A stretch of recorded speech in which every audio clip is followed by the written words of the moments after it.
हम सब राधा गोविंद जी मंदिर पर रात्रि विश्राम करें तो आप लोग ठाकुर जी के दर्शन करने आगे निकल जाना और आज ही फ्री हो जाना या कल सुबह तक, ताकि 12 बजे आप छठी करा में 4 धाम पे वापस आ सको, जहां हम सब विश्राम के समय पर जगत गुरु भगवान के दर्शन करेंगे और सनातन हिंदू एकता की शपथ लेंगे।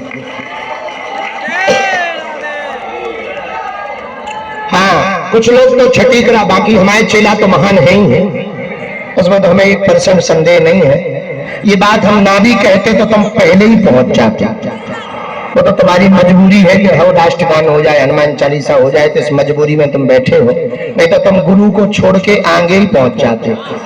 और कुछ लोग तो इतने फास्ट है कि ऐसा लग रहा हो कि कहीं मथुरा जंक्शन ना पहुंच जाए। पर बड़ी कृपा भगवान की, आप सबने बहुत पुरुषार्थ किया, बहुत मेहनत की, आपकी आस्था बहुत प्रबल है। एक बात हम कहना चाह रहे, आपने ये जो पदयात्रा की, ये पदयात्रा कल विराम तो होगी, पर तन से विराम होगी, मन से विचारों की यात्रा चलती रहनी चाहिए। हिंदू जब तक जागेगा नहीं तब तक वो भागता ही रहेगा। और एक बात तुम ध्यान रखना, हिंदुओं, आप विदेश जाओ तो विदेशों से किसी भी विदेशी से परिचय पूछो तो वो अपने देश का नाम बताता है। अमेरिका वाला आई एम अमेरिकन कहता है, इंग्लैंड वाला आई एम ब्रिटिश, इस प्रकार से परिचय देता। पर भारतीयों से परिचय पूछो, बड़ा गजब का, कहां के हो?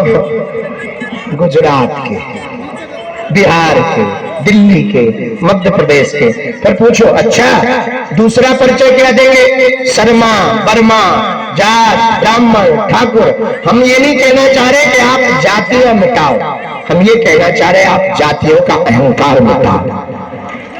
आपसे कोई परिचय पूछे तो आपके तन में, मन में, विचारों में एक परिचय होना चाहिए, मैं हिंदू हूं और हिंदुस्तान हमारा है।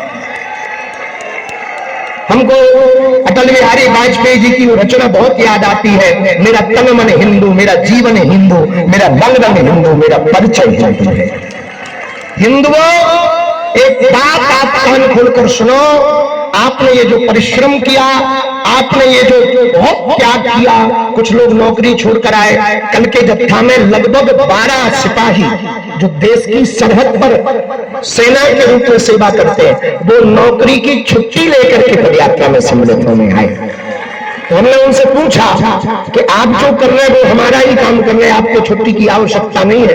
तो उन्होंने कहा गुरुजी वहां तो है, हमारी यहां जरूरत थी, इसलिए हम आए। हमारी आंखों में आंसू आ गए कि कितनी श्रद्धा है राष्ट्र के प्रति, राम के प्रति, सनातन के प्रति।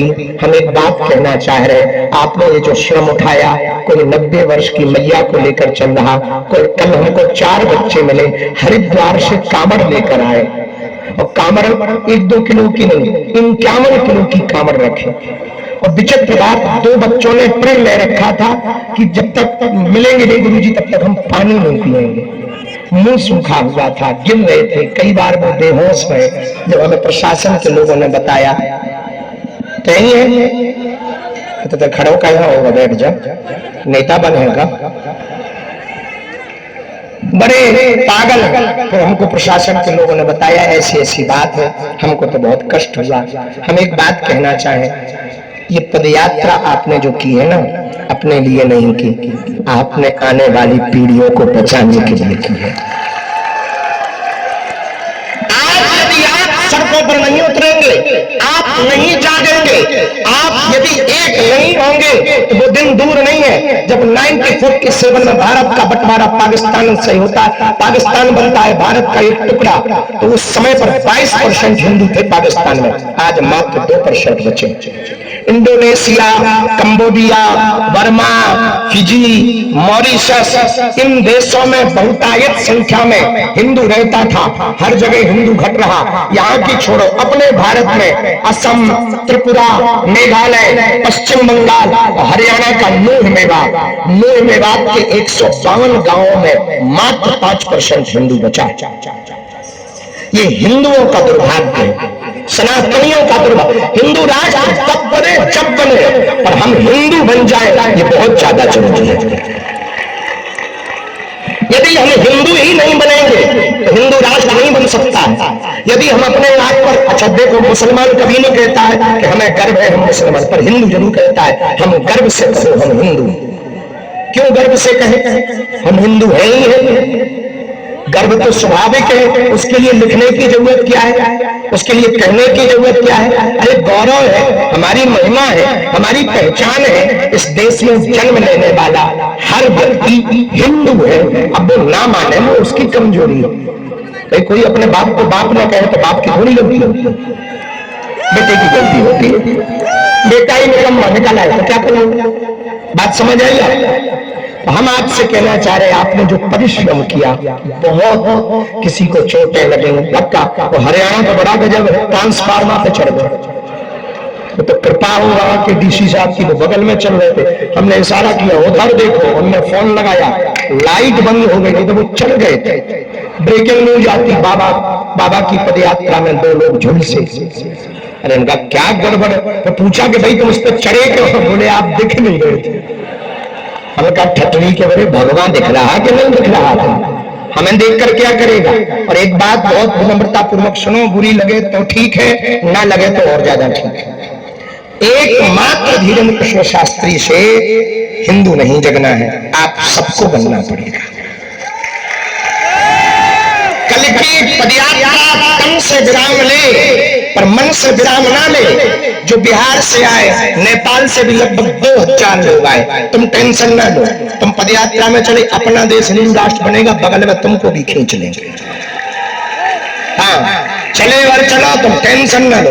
तो नेपाल वाले, बिहार वाले, गुजरात वाले, महाराष्ट्र वाले, जहां जहां से आए हैं, हम एक बात प्रार्थना करना चाह रहे हैं, आप यहां से जब घर जाएं, अपने गांव में, अपने क्षेत्र में, अपनी समाज में बैठकर पदयात्रा की संकल्प के बारे में चर्चा करें और संकल्प दिलाएं। भेदभाव, छुआछूत, ऊंच नीच से ऊपर उठकर लोग अपना परिचय बताने में गौरव रखें, गर्व रखें। हम हिंदू हैं, हम हिंदू हैं, हम हिंदू हैं। तो ही पदयात्रा सफल होगी, वरना ये सिर्फ 10 दिन का आंदोलन माना जाएगा। वो हल्ला तो खूब हो गया, खूब संत महापुरुष आ गए, टीवी वाले आ गए और टीवी पे आ गए, टीवी वाले भी आ गए और टीवी पे आ गए, और जो पदयात्री है वो भी आ गए। तुम चले भी जाओगे, खूब पूरी वालों ने पूरी खाई, खूब आनंद लिया, सेल्फी वालों ने सेल्फी खिंचवाई। आधे कुछ पदयात्री बहुत अच्छे हैं, वो लील भर के लिए आते हैं, पर वो भी जरूरी है ताकि वो जब बूढ़े होंगे तो वो अपने नाती पोतों को एविडेंस के रूप में दिखाएंगे कि हिंदू राष्ट्र के लिए हम भी गए थे पदयात्रा में। तो वो भी ठीक है, हाँ वो भी जरूरी है।